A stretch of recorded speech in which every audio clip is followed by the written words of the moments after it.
Hello students, welcome to Infinity Maths Academy. This is your Rehan sir.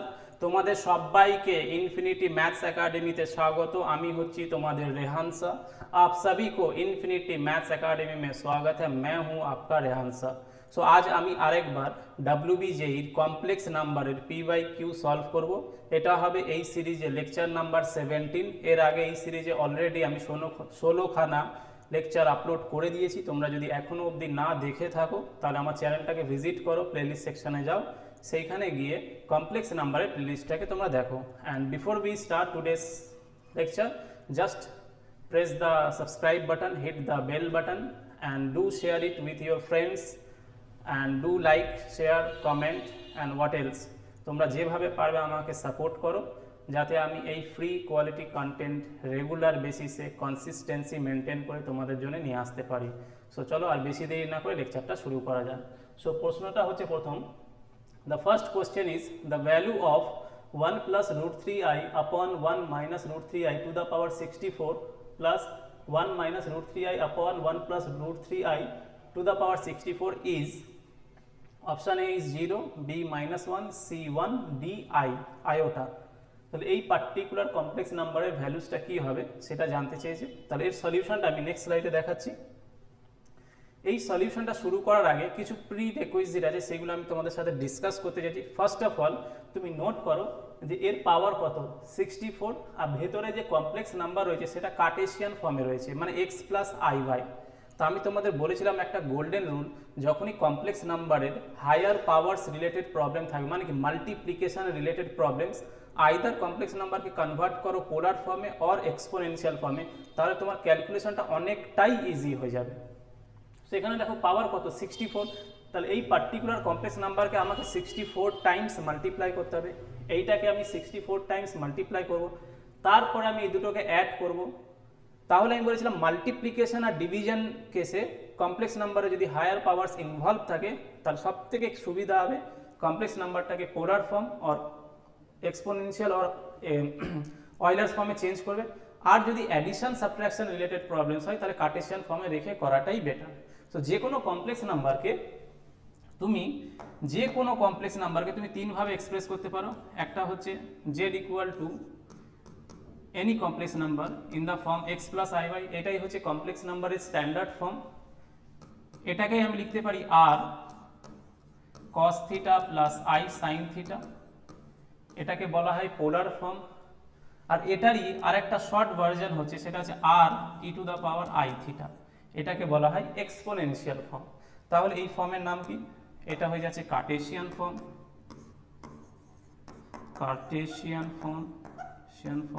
Cartesian form নাম কেন? এই যে order pair x, y, যেটা 2D জিওমেট্রিতে আমরা কি করি, x, y কিভাবে প্লট হয়, x অ্যাক্সিসে অ্যালং এ মুভ করি, তারপরে y অ্যাক্সিসে অ্যালং এ মুভ করি, তাই জন্য এটা হচ্ছে Cartesian form.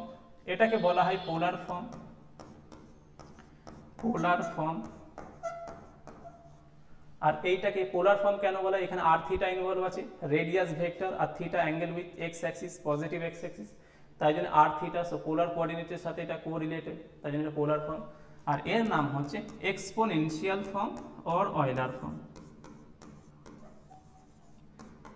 Exponential or Euler's form.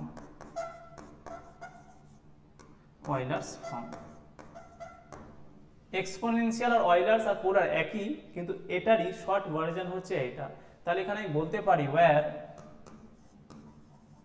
e two the power i theta is equal two cos theta plus i sin theta. এবার তোমাদের মনে ভ্যালিড কোশ্চেন জাগতে পারে যে স্যার আপনি e two the power i theta equal two cos theta plus i sin theta কি করে বলছেন? তা আমি বলবো এটা জাস্ট তোমরা অ্যাজ এ ফর্মুলা হিসেবে এটাকে মেমোরাইজ করে রাখো। এটাকে সিরিজ এক্সপ্যানশন, টেলর সিরিজ এক্সপ্যানশনের মাধ্যমে এটাকে প্রমাণ করা যায় যে e two the power i theta equal two cos theta plus i sin theta, যেটা কিনা হায়ার ম্যাথামেটিক্সের পার্ট। তোমরা যখন ইঞ্জিনিয়ারিং কোর্সে এনরোল করবে, বিটেক বিই করতে যাবে, সেই সময় কিন্তু এই প্রমাণগুলো করতে হয়। সো এটাকে জাস্ট মুখস্থ করে রাখো, e two the power i theta equal two cos theta plus i sin theta. ঠিক আছে? এই কার্টেসিয়ান ফর্ম নিয়ে কখন তোমরা করবে, ক্যালকুলেশন করবে? যখন either addition or subtraction related case আসবে, মানে দুটো কমপ্লেক্স নাম্বারকে অ্যাড করতে বলেছে, সাবট্রাক্ট করতে বলেছে, প্রেফারেবলি, এরকম কোনো হার্ড এন্ড ফাস্ট রুল নেই যে এটা দিয়েই করতে হবে। তুমি তোমার মতো যে কোনো ফর্ম দিয়ে করতে পারো। কার্টেসিয়ান ফর্ম আর পোলার ফর্ম কখন করবো? যখন মাল্টিপ্লিকেশন অর ডিভিশন রিলেটেড কোনো কেস আসবে, তখন Cartesian form polar form or Euler's form use করবো। সেইখানেও same multiplication or division related যদি প্রবলেমস হয়। তাহলে এই জায়গাটা দেখো, এই কমপ্লেক্স নাম্বারটাকে 64 টাইমস মাল্টিপ্লাই করবো, তবে তো পাওয়ার 64 হয়েছে। এটাকেও 64 টাইমস মাল্টিপ্লাই করবো। তাহলে বেস্ট অ্যাপ্রোচ হচ্ছে এটাকে either polar form or Euler's ফর্মে চেঞ্জ করে না। কিন্তু পোলার ফর্মটা দেখো বড় এক্সপ্যান্ডেড, আর এটা দেখো শর্ট কনসাইজ। তাহলে আমি এটাকে অয়লার্স ফর্মে চেঞ্জ করে নেবো, এটাকেও অয়লার্স ফর্মে চেঞ্জ করে নেবো। তারপরে যখন এই ইভ্যালুয়েশনটা করে ফেলবো, যদি অয়লার্স ফর্ম রাখা অবস্থায় ক্যালকুলেশন করা যায়, মানে অ্যাড করা যায়, তাহলে অ্যাড করবো। যদি পসিবল নয় তখন সেখান থেকে আমি কার্টেসিয়ান ফর্মে চলে যাবো, তারপর অ্যাডিশনটা পারফর্ম করবো। এবার দেখো কার্টেসিয়ান ফর্মে প্যারামিটার কারা? এক্স আর ওয়াই। এক্সটা হচ্ছে রিয়েল পার্ট আর ওয়াইটা হচ্ছে ইমাজিনারি পার্ট। পোলার ফর্মে প্যারামিটার কারা? আর থিটা। আর থিটা এইখানেও লাগবে, আর থিটা এখানেও লাগবে। আরটা কি? ওই কমপ্লেক্স নাম্বারের মডিউলাস, মড জেড। আর থিটাটা কি? থিটা হচ্ছে principal argument angle with positive x axis. So থিটাটা কি হয়ে যাবে? থিটা হয়ে যাচ্ছে পজিটিভ এক্স অ্যাক্সিসের সাথে কত অ্যাঙ্গেল করেছে। তাহলে থিটার ফর্মুলাটা কি? tan inverse y by x, মানে কি real part by imaginary part, tan inverse imaginary part by real part, মানে কি y বাই x। এই যে x প্লাস i বাই হলে y বাই x, তো imaginary part divided by real part. কিন্তু এইভাবে tan ইনভার্সের ফর্মুলা যদি অ্যাপ্লাই করো, প্রিন্সিপাল আর্গুমেন্ট আসবে না, বা অনেক সময় আর্গুমেন্ট ভুল আসবে। তো এই ধরনের কনফিউশন যদি না রাখার জন্য এর একদম শর্টকাট রুল বলছি, সে y আর x যাই হোক না কেন, পজিটিভ হোক নেগেটিভ হোক, মানে কি x y তো পজিটিভ হতে পারে, যদি এটা ফার্স্ট কোয়াড্রেন্টে হয় দুজনে পজিটিভ, সেকেন্ড কোয়াড্রেন্টে হলে x negative y positive, third কোয়াড্রেন্টে x y দুজনে নেগেটিভ, ফোর্থ কোয়াড্রেন্টে x পজিটিভ y নেগেটিভ। তাহলে তুমি আগে মড দিয়ে বার করো, সে পজিটিভ হোক নেগেটিভ হোক আলটিমেটলি একটা পজিটিভ ভ্যালু পাবে। আর tan ইনভার্স পজিটিভ গেলে সবসময় অ্যাকিউট অ্যাঙ্গেল পাবে, মানে কি 0 to π/2 এর মধ্যে পাবে। তাহলে এর নাম দিয়ে দিচ্ছি আমি আলফা। এইবারে যদি এক্স ওয়াই যদি ফার্স্ট কোয়াড্রেন্টের পয়েন্ট হয়, মানে লেটস সে 1 প্লাস i বলছি, তাহলে 1, 1 ফার্স্ট কোয়াড্রেন্ট, তাহলে সিম্পলি তোমার প্রিন্সিপাল আর্গুমেন্ট থিটাটা হয়ে যাবে আলফার সমান। যদি এক্স ওয়াইটা যদি সেকেন্ড কোয়াড্রেন্টের পয়েন্ট হয়, মানে তোমার হয়ে যাচ্ছে -1 প্লাস i, মানে কি -1, i সেকেন্ড কোয়াড্রেন্টের পয়েন্ট যদি হয়, তাহলে সিম্পলি তোমার প্রিন্সিপাল আর্গুমেন্টটা হয়ে যাবে theta equal to pi minus alpha. মানে তুমি যা আলফা বার করছো তার সাথে পাইটাকে সাবট্রাক্ট, পাই দিয়ে সাবট্রাক্ট করবে। যদি তোমার কমপ্লেক্স নাম্বারটা থার্ড কোয়াড্রেন্টের পয়েন্টে, মানে কি -1 i, তাহলে কি -1, -1, তাহলে সেই কেসে থিটাটা সিম্পলি হয়ে যাবে -পাই প্লাস আলফা, মানে যা আলফা পেয়েছো তার সাথে -পাই সাবট্রাক্ট করবে। আর যদি থিটাটা এই কমপ্লেক্স নাম্বার যদি ফোর্থ কোয়াড্রেন্টের পয়েন্ট হয়ে যায়, মানে কি +1 -i, তাহলে 1, -i, তাহলে এইখানে তোমার সিম্পলি আর্গুমেন্টটা হয়ে যাবে principal theta equal to -alpha. তাহলে তুমি তো চোখ বন্ধ করে আগে আলফাই বার করো, তারপরে পজিশনটা দেখে নেবে কোন কোয়াড্রেন্টে পড়ছে, অ্যাকর্ডিংলি লিখে দেবে। আর সব শেষে থিটা রেঞ্জটা কত হবে? থিটা রেঞ্জ হয়ে যাবে তোমার -পাই থেকে পাই এর মধ্যে, তুমি মিলিয়ে নাও। এইভাবে যদি তুমি বার করো, থিটা সবসময় এর মধ্যেই থাকবে। সো ফার্স্ট দুটো কোয়াড্রেন্টে, ফার্স্ট কোয়াড্রেন্ট সেকেন্ড কোয়াড্রেন্টে প্রিন্সিপাল আর্গুমেন্ট পজিটিভ বেরোবে, থার্ড কোয়াড্রেন্ট আর ফোর্থ কোয়াড্রেন্টে প্রিন্সিপাল আর্গুমেন্ট নেগেটিভ বেরোবে। ফার্স্ট দুটো কোয়াড্রেন্টে প্রিন্সিপাল আর্গুমেন্টটা পজিটিভ এক্স অ্যাক্সিসের সাথে অ্যান্টি ক্লকওয়াইজে মেজারমেন্ট নেবো, থার্ড আর ফোর্থ কোয়াড্রেন্টে পজিটিভ এক্স অ্যাক্সিসের সাথে ক্লকওয়াইজ ডাইরেকশনে মেজারমেন্ট নেবো। অ্যান্টি ক্লকওয়াইজ ডাইরেকশনকে পজিটিভ ধরা হয়, ক্লকওয়াইজ ডাইরেকশনকে নেগেটিভ ধরা হয়, এটা হচ্ছে কনভেনশন। তো এইবারে দেখো, আমি এই কমপ্লেক্স নাম্বারটাকে, এই যে কমপ্লেক্স নাম্বারটা তোমার দেওয়া রয়েছে কার্টেসিয়ান ফর্মে, এটাকে পোলারে নিয়ে যাব। আমি তো অয়লার্স ফর্মে নিয়ে যেতে চাইছি, মানে কি ছোট একদম cos থিটা sin থিটা বারবার লিখতে হবে না। এক কাজ করি, এটা নেক্সট স্লাইডে দেখাচ্ছি। তাহলে 1 প্লাস দুটো আছে পয়েন্ট, 1 প্লাস √3i আছে, 1 প্লাস √3i, আর একটা আছে 1 মাইনাস √3i। ঠিক আছে, ওকে। এবার আমি একটু কালারটা চেঞ্জ করছি। তো এটা 1 প্লাস √3i, মানে এটাকে লিখতে পারি আমি 1, √3, আর এইটা তোমার হয়ে যাচ্ছে 1, মাইনাস √3। যদি আমি অর্ডার পেয়ার ফর্মে লিখি, প্রথমটা হয় রিয়েল পার্ট, পরেরটা হয় ইমাজিনারি পার্ট, প্রথমটা হয় x, পরেরটা হয় y। তাহলে এখান থেকে বলতে পারি এই পয়েন্টটা হচ্ছে এই ফার্স্ট কোয়াড্রেন্টের পয়েন্ট 1 প্লাস √3iটা, আর 1 মাইনাস √3iটা এটা হচ্ছে সেকেন্ড কোয়াড্রেন্ট, এই ফোর্থ কোয়াড্রেন্টের point, because x positive y negative. ফার্স্টে এটা কেন? x positive y positive. তাহলে এবারে আমার থিটাটা যদি বার করতে হয়, সবার আগে আমি আলফা বার করব। আলফা কি? Tan inverse y by x, ওয়াইটা কি √3 আর এক্সটা কত 1। এবার প্লাস মাইনাস যাই হোক না কেন, এখানে প্লাস মাইনাস √3 বলি আর এখানেও প্লাস মাইনাস 1 বলি, সে যেই কোয়াড্রেন্টই হোক, মানে কি প্লাস প্লাস হলে ফার্স্ট কোয়াড্রেন্ট, প্লাস মাইনাস হলে ফোর্থ কোয়াড্রেন্ট, মাইনাস প্লাস হলে সেকেন্ড কোয়াড্রেন্ট, আর মাইনাস মাইনাস হলে থার্ড কোয়াড্রেন্ট। তো যেহেতু আমি মড নিয়ে নিয়েছি আলটিমেটলি সবাই প্লাস হয়ে যাবে। সো ওয়াই বাই এক্স, এই যে ওয়াই বাই এক্স, সো এখানে এটা কি পাবো ট্যান ইনভার্স √3, আর ট্যান ইনভার্স √3 ভ্যালু হচ্ছে π/3 60 ডিগ্রিস। তাহলে আলফা পেয়ে গেছি π/3, চোখ বন্ধ করে। এইবারে চেক করবো যে এই পয়েন্টটা তো ফার্স্ট কোয়াড্রেন্টের পয়েন্ট ছিল, তার প্রিন্সিপাল ভ্যালু কত হবে, theta equal to simply alpha হয়ে যাবে, যেটা কিনা π/3। আর ফোর্থ কোয়াড্রেন্টে কি বলেছিলাম, থিটা কি হবে, theta equal to simply minus alpha হয়ে যাবে, তার theta equal to minus alpha, যেটা কিনা মাইনাস π/3 হয়ে যাবে। আচ্ছা, তাহলে এটা আমি আর পেয়ে গেছি। এবার আরটা বার করতে হবে, কমপ্লেক্স নাম্বারে কি হবে আর বার করতে হবে। দুটো কেসেই দেখো আর কি হয়ে যাবে, স্কোয়ার রুট অফ রিয়েল পার্টের স্কোয়ার প্লাস ইমাজিনারি পার্টের square. So real part plus হোক মাইনাস হোক, আমি তো স্কোয়ার রুট নেবো, সো প্লাস মাইনাস 1 হোক বা প্লাস মাইনাস √3 হোক, তার স্কোয়ার দিয়ে বার করবো। যদিও কোশ্চেন পেপারে এইটা প্লাস এইটা মাইনাস রয়েছে, বাট আমি প্লাস মাইনাস দিয়ে করছি, মানে এই পয়েন্টটা ফার্স্ট আর ফোর্থে না হয়ে যদি যে কোনো কোয়াড্রেন্টে হতো, এই একই ফর্মুলা একই কনসেপ্ট অ্যাপ্লাই করতাম, শুধু থিটার মানটা চেঞ্জ হতো। ওকে, তাহলে ফাইনালি দেখো এটা কি হবে, প্লাস মাইনাস 1 এর স্কোয়ার করলে এটা হয়ে যাবে 1, আর √3 স্কোয়ার করলে এটা হয়ে যাবে 3। সো 1 + 3 কত হয় 4 হয়, আর √4 নিলে 2 হবে। আর এখানে কেউ ভুল করে প্লাস মাইনাস 2 বলবে না, বিকজ আমি আর বার করছি। আরটা কি modulus, modulus simply means distance from origin, and distance can't be negative. তাহলে আর পেয়ে গেছি 2, আর থিটা পেয়ে গেছি π/3, আর একটা পেয়েছি থিটা মাইনাস π/3। সো দেয়ারফর এইবারে দেখো আমি ক্যালকুলেশন শুরু করছি। 1 একবার দেখে নিই কি দিচ্ছিল, 1 + √3i। So 1 + √3i divided by 1 - √3i to the power 64 plus 1 - √3i divided by 1 + √3i to the power 64। এই কমপ্লেক্স নাম্বারটাকে করবো আমি অয়লার্স ফর্মে চেঞ্জ। কেন করব, 64 পাওয়ার রয়েছে, অনেক বড় পাওয়ার, মাল্টিপ্লিকেশন রিলেটেড কোশ্চেন। তাহলে 1 + √3i পোলার ফর্মে, স্ট্যান্ডার্ড ফর্মটা কি r e⁻i থিটা, r কত বেরিয়েছে 2, এই কমপ্লেক্স নাম্বারে 2 e⁻i থিটা। তো এই কমপ্লেক্স নাম্বারের জন্য 1 + √3i জন্য থিটা কত বেরিয়েছে π/3, সো e⁻i π/3 ডিভাইডেড বাই এই কমপ্লেক্স নাম্বারের জন্য r কত 2, থিটা কত e⁻i π/3 হয়ে যাবে। কেন 1 - √3i, সেটা তো ফোর্থ কোয়াড্রেন্টে লাই করছে। সো এই কমপ্লেক্স নাম্বারের জন্য থিটা হয়ে যাচ্ছে -π/3। এর কি হয়ে যাবে, এর পাওয়ার হয়ে যাবে 64 প্লাস 1 - √3i, সো এটা আর কত 2, আর e⁻i π/3 হয়ে যাবে। এই যে ফোর্থ কোয়াড্রেন্টের থিটা কত -π/3, নিচে কি হবে আরটা 2 হয়ে যাবে e⁻+ i π/3 to the power 64। Okay, এবারে দেখো বোথ সাইড থেকে 2 ক্যান্সেল হবে। এবার e⁻, এবারে index property, exponent law apply করো। এই যে বেস সেম আছে, কোশ্চেন ফর্মে থাকলে কি হয়, পাওয়ার দুটো সাবট্রাক্ট হয়ে যায়। তাহলে এটা কি যাবে e⁻i π/3, এটা মাইনাস ছিল, ওপরে উঠলে প্লাস হয়ে যাবে i π/3 to the power 64 plus e⁻i π/3, এখানে প্লাস আছে, ওপরে উঠলে মাইনাস হয়ে যাবে -i π/3 টু দ্য পাওয়ার 64।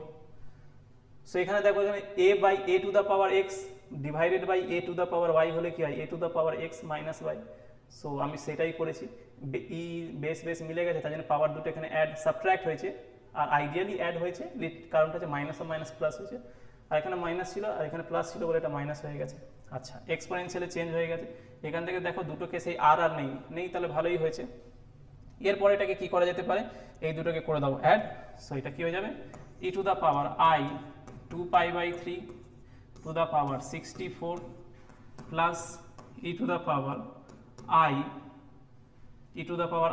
এটা হয়ে যাবে -i 2π/3 whole to the power 64। এই যে ঠিক আছে, i 2π/3 - i 2π/3, কেন একটা ছিল প্লাস দিয়ে আর একটা ছিল মাইনাস দিয়ে।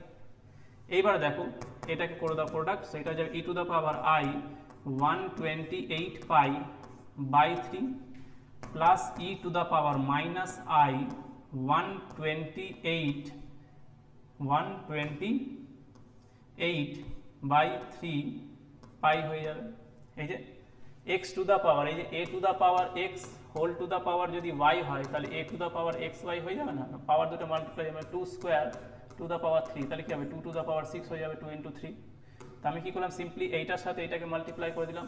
আচ্ছা তোমরা বলতে পারো এইগুলো কি অ্যাপ্লাই করা যাবে? করা যাবে। Exponent law, A to Z অ্যালজেব্রার যে লসগুলো রয়েছে যেটা রিয়েল নাম্বারের উপরে অ্যাপ্লিকেবল, সেইগুলো ইকুয়ালি হোল্ড করবে কমপ্লেক্স নাম্বারেও, বিকজ আলটিমেটলি কমপ্লেক্স নাম্বার আর নাম্বারস ইটসেলফ, যেটা কিনা রিয়েল নাম্বারের সুপারসেট। সো যা অ্যালজেব্রার প্রপার্টি আছে যেগুলো রিয়েল নাম্বারের উপরে হোল্ড করে, সেম প্রপার্টিসগুলো ইকুয়ালি হোল্ড করবে কমপ্লেক্স নাম্বারে। তাহলে আমি সেই প্রপার্টিসগুলোই অ্যাপ্লাই করছি। ওকে, এইবারে দেখো এই দুটো জিনিসকে কি মিশিয়ে কিছু করা যায়, আমি সেটাই ভাবছি। তাহলে কি দুবার ক্যালকুলেশন না করে একবারই করব।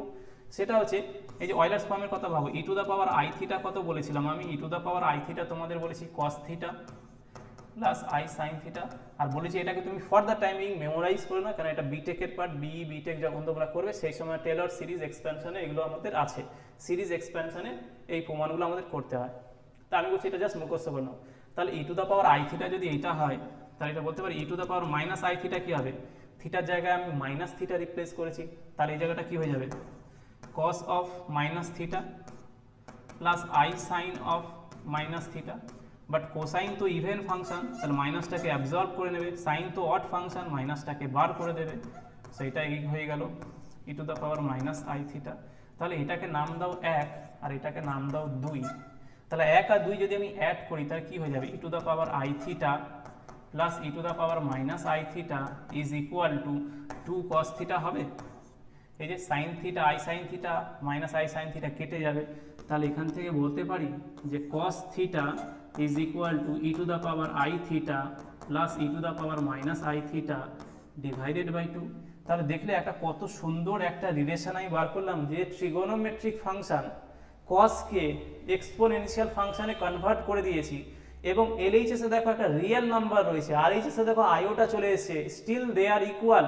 So cos theta is equal to e to the power i theta plus e to the power minus i theta by 2 equally hold করবে। সো যেখানে cos থিটা দরকার পড়বে এইটা দেখে আমি cos থিটা লিখবো, আর যেখানে ই লাগবে cos থিটাকে আমি এটা লিখে দেবো। সিমিলারলি এই দুটোকে যখন তুমি সাবট্রাক্ট করবে তখন sin থিটা ইকুয়াল টু পাবে e to the power i theta minus e to the power minus i theta divided by 2i হবে। সো sin থিটা cos থিটাকে এক্সপোনেনশিয়াল ফর্মে চেঞ্জ করা যাবে উইথ ইমাজিনারি পার্টস। দেখো এটাও ইমাজিনারি, এটাও imaginary.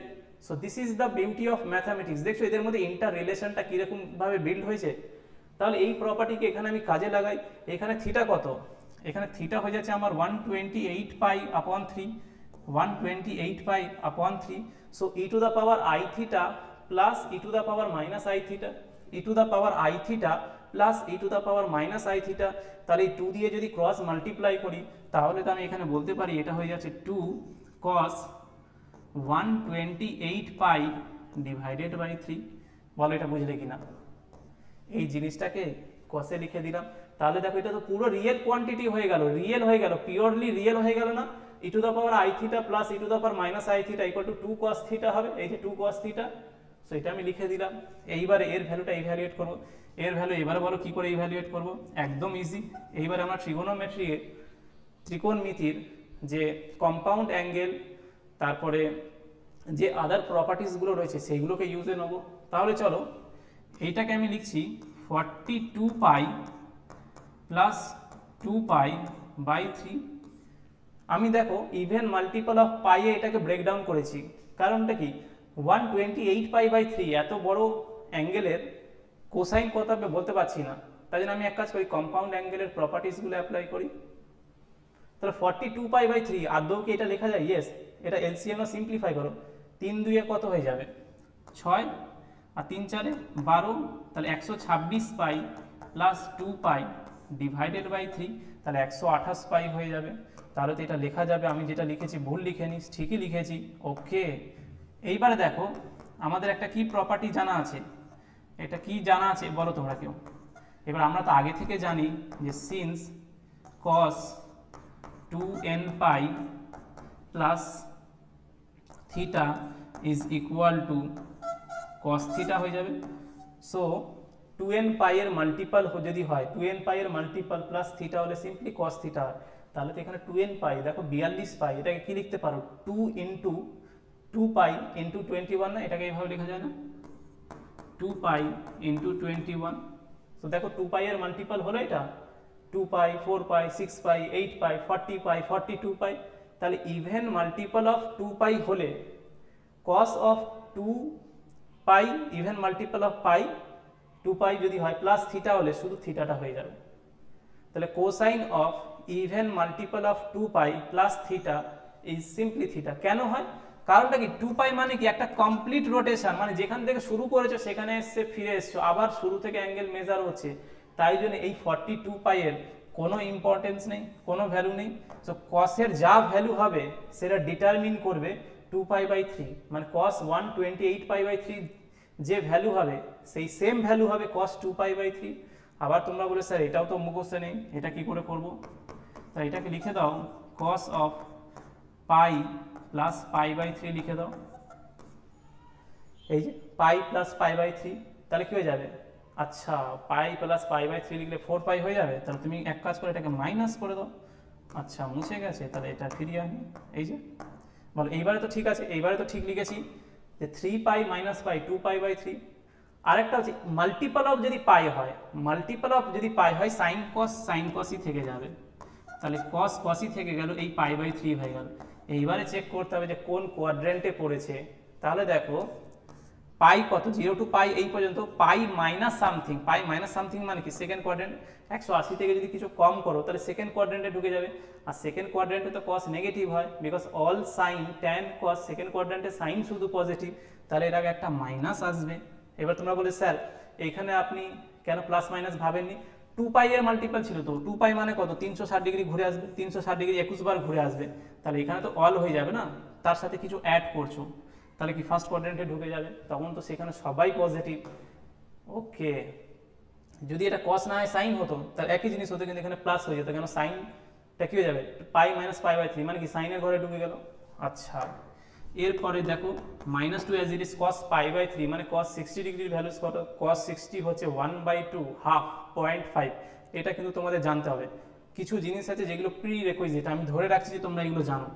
এইগুলো কিভাবে আসে সেগুলো অন্য কোনো সময় প্রমাণ করা যাবে, কিন্তু ক্লাস 10-এ তোমরা চার্টসগুলো পড়েছিলে যে সাইন কসের ট্রিগোনোমেট্রিক ফাংশনের স্ট্যান্ডার্ড অ্যাঙ্গেলের ভ্যালুসগুলো। স্ট্যান্ডার্ড অ্যাঙ্গেলস কারা? 0, 30, 45, 60, 90। এবার -2 হাফ কেটে গেলে কি হবে? -1 হবে। তাহলে আলটিমেটলি যে কোশ্চেন আমার দিয়েছিল বড় একটা যে কোশ্চেন তার পাওয়ার ছিল ফাইনালি সিম্পলিফাই হয়ে -1 হয়ে গেছে। তাহলে এখান থেকে এই যে এক্সপ্রেশনটাকে সিম্পলিফাই করতে বলেছে 64 পাওয়ার, মানে কি এটাকে 64 টাইমস মাল্টিপ্লাই করো, এটাকে 64 টাইমস মাল্টিপ্লাই করো, দুটোকে অ্যাড করো, সিম্পলিফাই করো, ফাইনালি কি পেয়েছো? -1। কত ইজিলি এটা হয়ে গেছে যখন আমি অয়লার্স ফর্ম দিয়ে করেছি। যদি পোলার ফর্মে করতাম তাও হতো, কারণ পোলার অয়লার ইকুইভ্যালেন্ট, বাট পোলার ফর্মে কি হবে? সাইন থিটা কস থিটা বারবার লিখতে হবে। অয়লার্স ফর্ম তো একদম ছোট্ট কম্প্যাক্ট কনসাইজ ফর্মে রয়েছে। আর যদি তুমি পোলার ফর্মে করতে তাহলে cos theta plus i sin theta আসো, তার পাওয়ার 64, মানে সেখানে আবার ডি ময়ভার্স থিওরেম অ্যাপ্লাই করো। তাহলে এক্সপোনেনশিয়াল ফর্ম বা অয়লার্স ফর্ম হচ্ছে একদম সুপার ফাস্ট তোমাকে রেজাল্ট দেবে কমপ্লেক্স নাম্বারে যদি মাল্টিপ্লিকেশন আর ডিভিশন রিলেটেড প্রবলেমস হয়। আর একটাই জিনিস তোমাদের বলেছি মুখস্থ করতে, সেটা হচ্ছে এইটা, যে তোমরা এইটুকু শুধু মুখস্থ রাখো আমার জন্য। এটাকে অন্য কোনো সময় দেখাবো, বা তোমরা যদি কোনো সময় ইঞ্জিনিয়ারিং ম্যাথস পড়ো বা বিএসসি মেজর মাইনর আমার কাছে পড়ো ইন ফিউচার, সেই সময় আমি ইন ডেপথ এটা প্রমাণ করে দেখাবো, প্রুফ করে দেখাবো, আর গ্রাফে প্লট করেও দেখাবো, সফটওয়্যারে প্লট করে দেখাবো যে সত্যি e two the power i theta equal two cos theta plus i sin theta.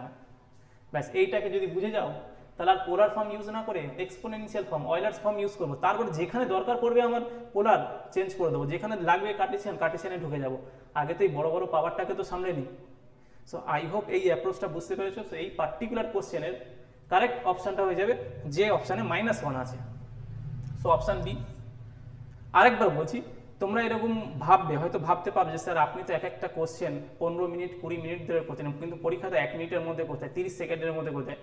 Actually concept যদি ক্রিস্টাল ক্লিয়ার থাকে তাহলে এটা 30 সেকেন্ডেরই কোশ্চেন, কিন্তু আমি তোমাকে এত বারবার বোঝাচ্ছি, এক্সপ্লেন করছি, ফাউন্ডেশনটা আমি দিচ্ছি, ফাউন্ডেশনটা স্ট্রং করার জন্যই কিন্তু আমি এত সময় টাইম এফর্ট দিচ্ছি, বিকজ ফাউন্ডেশন যদি তোমাদের স্ট্রং হয় তাহলে স্ট্রাকচার মজবুত হবেই হবে। সো চলো এই কোশ্চেনের সমাধান আশা করি তোমরা বুঝতে পেরেছো। এরপর আমি চলে যাবো এই কোশ্চেনে। এই টাইপের কোশ্চেন আমি এর আগে অনেকবার করিয়েছি, তোমাদের প্রিভিয়াস ইয়ার রয়েছে, এটাও আবার রিপিট করেছে। এইটাকে এগেন আমি triangle inequality and very curve method use করে সলভ করব। এছাড়াও ডিফারেন্ট মেথডস আছে, ভেক্টর মেথড ইউজ করেও করতে পারো, যেটা কিনা মানে তোমাদের মধ্যেই একজন রিমন বলে আমারই এক স্টুডেন্ট রেগুলার বেসিসে লেকচারগুলোকে ফলো করে এবং সে নতুন নতুন মেথডসে সলভ করে। সো আমিও তোমাদের এনকারেজ করবো যে তোমাদের যদি অন্য কোনো মেথড জানা থাকে, কোনো অ্যাপ্রোচ জানা থাকে, অবশ্যই আমার সাথে শেয়ার করতে পারো। সো এটাকে আমি আজকের সেই সেম মেথড ট্রায়াঙ্গেল ইনইকুয়ালিটি দিয়ে করাবো। আমি সেই মেথডগুলোই করে জেনারেলি যে মেথডসগুলো বইতে থাকে বা স্টুডেন্টরা যার সাথে ইউজ টু, একদম আননোন অড মেথডস দিলে কী হবে, তোমাদের আননেসেসারিলি একটা এক্সট্রা বার্ডেনও হবে, লোড চলে আসবে। সো চলো এটাকে আমি সেই মেথডেই সলভ করাই। তো এটাকে আমি অলরেডি গিভেন লিখে রেখেছি। আচ্ছা কোশ্চেনে কী বলেছে আগে পড়ে তো নিই। বলছে ম্যাক্সিমাম ভ্যালু বার করতে হবে। আচ্ছা মাথায় এটা রাখবে, ম্যাক্সিমাম বার করো। So given that mod Z minus 3/z equal to 2। So এইখান থেকে আমি এর সলিউশন শুরু করছি। মড জেড এর ম্যাক্সিমাম ভ্যালু চাইছে, ঠিক আছে। তাহলে মড জেডকে আমি লিখছি Z minus 3/z plus 3/z লিখতেই পারি, কারোর আপত্তি থাকার কথা নয়। Minus 3/z plus 3/z cancel হয়ে গেলে মড জেড ফিরে পাবে। এবার তোমরা কোশ্চেন করে স্যার আপনি এইভাবেই কেন লিখলেন? আমি এই জন্য এইভাবে লিখেছি কেন এটাকে কাজে লাগাবো, যেখানে একে দেখতে পাবো সেই জায়গাটা 2 লিখবো। যত আননোন ভেরিয়েবলস কমবে, এক্সপ্রেশন যত সিম্পল হবে তত তো আমার লাভ, তাহলে ওই জন্য এটাকে এইভাবে লিখেছি। এইবারে দেখো এটাকে আমি এইভাবে লিখছি mod of Z minus 3/z plus mod of 3/z। এটাই তো হচ্ছে ট্রায়াঙ্গেল ইনইকুয়ালিটি। ট্রায়াঙ্গেল ইনইকুয়ালিটি কি, এটাকে আমি রাফে লিখে দিচ্ছি। সো ট্রায়াঙ্গেল ইনইকুয়ালিটি, ট্রায়াঙ্গেল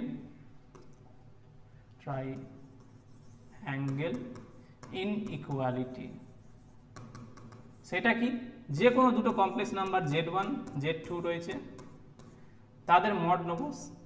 যে কোনো দুটো কমপ্লেক্স নাম্বারের সামের মড নাও, ওটা হয়ে যাবে less than equal two individual complex নাম্বারের মডের সাম।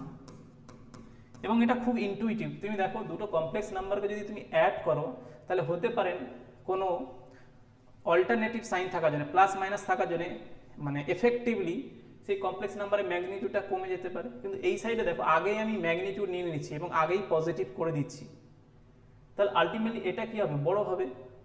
লজিকটা তুমি ভাবো, মানে আগে আমি পজিটিভ করছি, মানে ম্যাগনিটিউড বার করছি, তারপরে অ্যাড করছি, তাহলে পজিটিভের সাথে পজিটিভ অ্যাড করলে আলটিমেটলি বেশি হবে। কিন্তু এই জায়গাটা গ্যারান্টেড নয়, যেখানে এফেক্টিভলি তোমার অ্যাডিশন হবে, এফেক্টিভলি সাবট্রাকশন হতে পারে। যদি 2 + 3i হয় আর একটা যদি হয়ে যায় 2 - 3i, তাহলে কি হয়, +3i - 3i কমে গেল তো। কিন্তু এখানে কি হবে, আগেই তো আমি মড নিয়ে নিয়েছি, আগেই তো আমি পজিটিভ করেছি। সো ট্রায়াঙ্গেল ইনইকুয়ালিটি কি, দুটো কমপ্লেক্স নাম্বারের সামের mod less than equal to দুটো কমপ্লেক্স নাম্বারের মডের সাম, আর এটা ইকুয়ালি হোল্ড করবে যদি সাবট্রাকশনও নাও। তাহলে এই জায়গাটা মাইনাস আছে, z1 ± z2, কিন্তু দুটো কেসে মাইনাস নিয়ে অথবা প্লাস নিয়ে, দুটো কেসে কিন্তু এই বাইরে প্লাস থাকবে। এইখানে ভুলেও মাইনাস দেবে না, তাহলে কিন্তু বিপদ হয়ে যাবে। যদিও আমার কোশ্চেনে এখানে প্লাস ছিল, প্লাস আছে, যদি এখানে মাইনাস থাকতো তাও এখানে আমি প্লাস দিতাম, সেই মাইনাসটা চলে যেত ভেতরে। বোঝানো গেছে? ওকে। এইবারে দেখো এইটা দেখলে কি হলাম, ये वाला देखने के बाद क्या हुआ, आंखों में चमक। क्यों आंखों में चमक, বলো এটা দেখলে কি মনে হচ্ছে? 2 বসিয়ে দাও, এটাকে নিয়ে আর আননেসেসারি আর ক্যালকুলেশন করতে হবে না। প্লাস মড 3 করলে কি মডিউলাস স্প্লিট হতে পারে, মড a বাই b হচ্ছে mod a plus mod b, তাহলে এখানে স্প্লিট করে দাও, এটা হচ্ছে 3/mod z। ওকে, তাহলে ফাইনালি বলতে পারি therefore mod z less than equal two, এখানে দেখো equal to less than equal two, মানে এফেক্টিভলি এটা লেস দ্যান হবে। তো 2 + 3/mod z। এইবার এটাকে নেক্সট স্লাইডে করছি। সো এক কাজ করি, let r equal to mod z ধরে নিচ্ছি, এখানে mod z বারবার লিখবো তাই জন্য r লিখছি, যেখানে দরকার পড়বে mod z লিখে দেবো। তাহলে এটা কি হয়ে যাবে, r less than equal to 2 + 3/r, 2 + 3/r। এটাকে এবার সলভ করো, এটা কি হয়ে যাবে r less than equal to 2r by plus 3/r, আর r দিয়ে ক্রস মাল্টিপ্লাই করো, r square less than equal to 2r plus 3। এই যে ক্রস মাল্টিপ্লাই করলাম, এখানে একটা কারণ মেনশন করতে হবে, ভুল করেও never ever multiply any inequality by a variable. আর তো এখানে একটা ভেরিয়েবল, তা সত্ত্বেও আমি কেন মাল্টিপ্লাই করলাম? বিকজ আমি শিওর যে আর গ্রেটার দ্যান 0। কারণ আর কি মডিউলাস, তো modulus is always greater than or equal to 0। এবার তুমি বলতে পারো স্যার গ্রেটার দ্যান 0 মানলাম, ইকুয়াল টু 0 হওয়ারও তো একটা পসিবিলিটি আছে, কিন্তু ইকুয়াল টু 0 হবে না বাবু। কেন? এই যে 3/z রয়েছে আনডিফাইন্ড হয়ে যাবে যদি আরকে তুমি 0 করে দাও। জেডটাকে যদি 0 করো তবেই তো আরটা 0 হবে, এটা পসিবল নয়, তাহলে আর মাস্ট বি পজিটিভ। তাহলে একটা রুল হচ্ছে যে ইনইকুয়ালিটিকে একটা ভেরিয়েবল দিয়ে তুমি মাল্টিপ্লাই করতে পারবে, যদি করতে চাও করে দাও, কোনো অসুবিধা নেই, কিন্তু একটা কন্ডিশন ফুলফিল করাতে হবে, যে তোমাকে চেক করতে হবে যে ওই ভেরিয়েবলের সাইনটা অলওয়েজ পজিটিভ না অলওয়েজ নেগেটিভ। তাহলে এটা অলওয়েজ পজিটিভ, তাহলে ক্রস মাল্টিপ্লাই করে দাও, সাইন অফ ইনইকুয়ালিটি চেঞ্জ করবে না। যদি এ অলওয়েজ নেগেটিভ হতো, যদি মাইনাস আর হতো, তাহলে ক্রস মাল্টিপ্লাই করে দাও, তখন সাইন অফ ইনইকুয়ালিটি চেঞ্জ করতে হবে, গ্রেটার দ্যান লেস দ্যান হয়ে যাবে, লেস দ্যান গ্রেটার দ্যান হয়ে যাবে। সো কোনো ইনইকুয়ালিটিকে তুমি মাল্টিপ্লাই করতে পারো, নো ইস্যু। যদি সে অলওয়েজ পজিটিভ হয় সাইন অফ ইনইকুয়ালিটি চেঞ্জ হবে না, অলওয়েজ নেগেটিভ হলে সাইন অফ ইনইকুয়ালিটি চেঞ্জ হবে। আর যদি কোনো সময় নেগেটিভ কোনো সময় পজিটিভ, মানে কি নেগেটিভ পজিটিভের মধ্যে যদি ফ্লাকচুয়েট করে, তাহলে ক্রস মাল্টিপ্লাই করা যাবে না। ক্লিয়ার?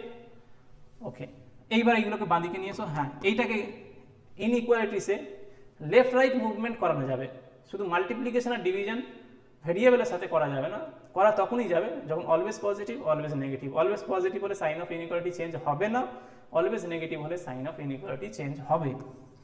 আর স্কোয়ার মাইনাস 2r এটা minus 3 less than equal two 0। ওকে, এটা কি বাবু? আর মাইনাস 1 আর মাইনাস 3, তাহলে এটাকে প্লাস 1 করে দাও, লেস দ্যান ইকুয়াল টু 0। এটাকে সিম্পলি মিডল টার্ম ফ্যাক্টর করেছি, কি গুণ করলে মাইনাস 3 হবে আর যোগ করলে মাইনাস 2 হবে। সো প্লাস 1 মাইনাস 3 যোগ করলে মাইনাস 2, আর প্লাস 1 মাইনাস 3 গুণ করলে মাইনাস 3। তাহলে এটাকে মিডল টার্ম ফ্যাক্টর করলাম। যদি তোমরা না করতে পারো, তোমরা শ্রীধর আচার্যের সূত্র করো বা লেন্দি যে ভ্যানিসিং মেথড আছে সেভাবে করতে পারো, বাট আমি বলছি এটা তো কোয়াড্রেটিক, ইজিলি করতে পারবে। এইবার এই এক্সপ্রেশনটা হতে হবে লেস দ্যান ইকুয়াল টু 0, মানে কি নেগেটিভ হবে। তাহলে এটাকে আমরা করবো ওয়েভি কার্ভ মেথডে সলভ। তো ওয়েভি কার্ভ মেথড বলছে এই যে লিনিয়ার এক্সপ্রেশনগুলো পেয়েছো, এই যে ইন্ডিভিজুয়াল যে ব্র্যাকেটসগুলো পেয়েছো, সেখান থেকে ক্রিটিক্যাল পয়েন্টস বলো। ক্রিটিক্যাল পয়েন্টস মানে কি? যে পয়েন্টে গ্রাফের নেচার বা ফাংশনের যে নেচার সেটার সাডেন ইউটার্ন হবে, সাডেন চেঞ্জ হবে, তবেই তো বলি ক্রিটিক্যাল। কেউ যদি অসুস্থ হয় তখন বলি না কন্ডিশন খুব ক্রিটিক্যাল, এই মুহূর্তে ঠিক আছে, জাস্ট এর কিছুক্ষণ পরে কিছু হয়েও যেতে পারে। সো ক্রিটিক্যাল মানে হচ্ছে, মানে কি জাস্ট স্লাইট চেঞ্জেসে মেজর চেঞ্জ হতে পারে। তাহলে ক্রিটিক্যাল পয়েন্টস, তাহলে এই কনটেক্সটে কি হবে? ক্রিটিক্যাল পয়েন্টস হচ্ছে এই ব্র্যাকেটসগুলো কখন 0 হয়, কারণটা যে 0 জাস্ট রাইটে পজিটিভ, 0 জাস্ট লেফটে নেগেটিভ। তাহলে জাস্ট রাইটে কি হচ্ছে? পজিটিভ নেচার শো করছে, জাস্ট লেফটে নেগেটিভ নেচার শো করছে। তাহলে এই ব্র্যাকেটের ক্রিটিক্যাল পয়েন্টস আমি বলতে পারি, critical points CP, critical point কারা কারা হয়ে যাবে? -1, 3 হবে। তুমি এখানে -1 বসাও, -1 + 1 0, তাহলে 0 × 0 ক্রিটিক্যাল। আর 3 বসাও, 3 - 3 0 হয়ে যাবে।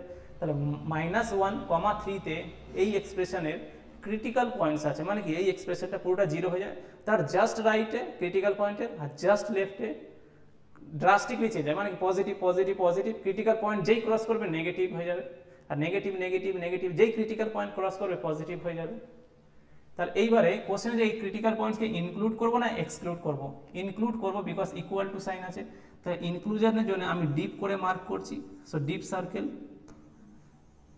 আর তারপরে আমি এটাকে প্রপার ওয়েতে লিখবো, অ্যাসেন্ডিং অর্ডারে, বড় ছোট থেকে বড়। ছোট -1, তাই জন্য -1 এখানে থাকবে, বড় +3, তাহলে +3 এইখানে থাকবে। তারপরে সাইন মার্ক করব। সাইন কিভাবে মার্ক করব? রাইট মোস্ট ক্রিটিক্যাল পয়েন্টস এর রাইটে, সব থেকে রাইটে কি আছে? 3, তাহলে এটাকে বলবো right most critical point, not right critical point. Right মানে ডান দিকের ক্রিটিক্যাল পয়েন্ট, কিন্তু আমি বলছি সবার ডান দিকের পয়েন্ট, মানে সবার extreme right point. So rightmost critical পয়েন্টের রাইটে সাইন হবে প্লাস, তারপর আমি অল্টারনেট সাইন দেওয়া শুরু করব, প্লাস মাইনাস প্লাস। এরপর আমি দেখব যে এই দুটো ক্রিটিক্যাল পয়েন্টস পুরো এন্টায়ার রিয়েল নাম্বারকে তিনখানা রিজিয়নে ডিভাইড করেছে। Region, this region, so region যেটা 3 রাইটে, বিটুইন -1 অ্যান্ড 3 অ্যান্ড -1 এর লেফটে। এবার কোন রিজিয়নটা আমার রিকোয়ার্ড রিজিয়ন? তো কোশ্চেন পেপারে দেখো লেস দ্যান ইকুয়াল টু ছিল, মানে কি নেগেটিভ রিজিয়ন তো এইখানে হয়েছে। সো আমার রিকোয়ার্ড রিজিয়ন হয়ে যাচ্ছে এইটা, এবং -1 আর 3 কে আমি ইনক্লুড করেছি। তার এখান থেকে আমি বলতে পারি যে আর লাইজ বিটুইন 3 অ্যান্ড -1 থেকে 3 এর মধ্যে আর থাকবে, তবেই এই ইনইকুয়ালিটিটা ট্রু হবে। আচ্ছা, এইবার তোমাদের মধ্যে অনেক কিছু মেধাবী স্টুডেন্টও থাকতে পারো, বা ইনফ্যাক্ট তোমরা সবাই মেধাবী, যে এক্ষুনি আমাকে ক্রস কোশ্চেন জিজ্ঞাসা করবে, স্যার আপনি তো এটা লিখলেন কিন্তু এটা কি ঠিক লিখেছেন? আর বলছেন আপনি -1 থেকে 3 এর মধ্যে থাকবে, আর আরটা কি? আর হয়ে যাচ্ছে মড জেড, আর মড জেড তো সবসময় গ্রেটার দ্যান ইকুয়াল টু 0 হয়। Yes, true. তাই জন্য তো বলেছি আরটা যদি 0 থেকে বড় হয়, 0 থেকে বড়, এখানে আপার লিমিট কত দিয়েছি? 3 দিয়েছি, তাই -1টা কি 0 লেফটে আছে, তাহলে আরটা যদি 0 থেকে 3 এর মধ্যে থাকে, তাহলে আরটা -1 থেকে 3 এর মধ্যে আছে, আরটা -1 থেকে 4 এর মধ্যে আছে, আরটা -2 থেকে 3 এর মধ্যে আছে, আরটা -2 থেকে 5 এর মধ্যে আছে। তাহলে আর যদি 0 থেকে 3 এর মধ্যে থাকে, তাহলে তো আর এর তো অনেক কটা বাউন্ডারি হয়ে যাবে, বাউন্স হয়ে যাবে। ওই জন্য আর এর ভ্যালু বলিনি যে -1, আর এর ভ্যালু বলিনি যে -0.5, আর -1 থেকে 3 এর মধ্যে আছে, ট্রু। -1 থেকে 3 এর মধ্যে 0 রয়েছে, -1 থেকে 3 এর মধ্যে তো 0 আছে, তাহলে আর 0 থেকে 3 এর মধ্যে রয়েছে। সো এইখানে এইবার দেখো কোশ্চেন পেপারে বলেছে আর এর ম্যাক্সিমাম ভ্যালু কত, মানে আর মানে মড জেড, তার মড জেড এর ম্যাক্সিমাম ভ্যালু হয়ে যাবে, দেয়ারফর আর ম্যাক্স কত হয়ে যাবে? আর ম্যাক্স টু ম্যাক্স হয়ে যাবে তোমার 3, কারণ আর হয় 3 হবে, নয় 3 থেকে কম হবে। আর আরটা কি? এই আরটা কি? এই আরই তো ছিল মড জেড, এই আরই তো mod Z. So mod Z এখানে লিখে দিচ্ছি ম্যাক্স, মানে maximum. So mod Z maximum হচ্ছে 3। এবার কোশ্চেন বলতে পারো যে স্যার যদি মিনিমাম জানতে চাইতো, মিনিমাম যদি জানতে চাইতো তাহলে ভুল করেও 0 বলবে না। কারণটা আছে আর 0 থেকে 3 এর মধ্যে, -1 থেকে 3 এর মধ্যে আছে, মানে কি 0 থেকে 3 এর মধ্যে আছে, বিকজ আর হচ্ছে গ্রেটার দ্যান ইকুয়াল টু 0। তার মানে এই নয় যে আর এর মিনিমাম 0, আর এর মিনিমাম হতে পারে 2, হতেই পারে 2। তাহলে আর যদি 2 থেকে 3 এর মধ্যে হয়, তাহলে নিশ্চয়ই 0 থেকে 3 এর মধ্যে আছে, -1 থেকে 3 এর মধ্যে আছে। তাহলে এখানে ম্যাক্সিমাম চেয়েছিল বলে ম্যাক্সিমামটা বলতে পেরেছি, বাট মিনিমামটা -1ও বলা যাবে না, মিনিমামটা 0ও বলা যাবে না। মিনিমামের জন্য আলাদা মেথড অ্যাপ্রোচ ইউজ করে আমরা সলভ করবো যদি সেই রকম কোশ্চেন আসে। তো এটাকে তোমরা অ্যাজ এ HW নিতে পারো, মিনিমামটা কত হবে। আর এটাকে আমি অন্য কোনো লেকচারে ডিসকাস করবো, যে সেম কোশ্চেন শুধু জিজ্ঞাসা করেছে যে মড জেড ম্যাক্সিমাম না হয় মড জেড মিনিমাম কখন হবে, মিনিমাম। আর মড জেড মানে কি? Distance from origin. তাহলে এটা সবসময় গ্রেটার দ্যান ইকুয়াল টু 0। তো তোমরা বলে স্যার মিনিমাম তো 0 হয়ে যাবে। মিনিমাম 0 আমি মানছি, কিন্তু এই কন্ডিশনটাকেও তো ফুলফিল করতে হবে। এই যে মড জেড -3/z = 2, এটাকেও তো স্যাটিসফাই করাতে হবে, তারপরে মিনিমামটা বলো। এটা স্যাটিসফাই করে যদি মিনিমাম 0 হয় তাহলে চলবে, কিন্তু এটা স্যাটিসফাই করছে না, মিনিমাম 0 বলতে চলবে না। ওটা তো তুমি রেঞ্জ বললে যে 0 থেকে ইনফিনিটি অবধি মডের রেঞ্জ হবে, কিন্তু মিনিমাম যে 0 হবে এটা কিন্তু ট্রু নয়। তোমার যে গিভেন কন্ডিশন আছে, যে রেস্ট্রিকশন আছে, সেটাকেও তো হোল্ড করাতে হবে। সো আই হোপ এটা বোঝানো গেছে। তাহলে এই পার্টিকুলার কোশ্চেনের তোমার ম্যাক্সিমাম ভ্যালু হয়ে যাবে, একবার দেখে নিই। তো ম্যাক্সিমাম হয়ে যাচ্ছে 3। সো ম্যাক্সিমাম 3, কোনো অপশানে আছে কি 3? Yes, option B. So I hope তোমরা এই সলিউশনটা বুঝতে পেরেছো। দুটোই কোশ্চেন ছিল এক্সট্রিমলি কনসেপচুয়াল কোশ্চেন।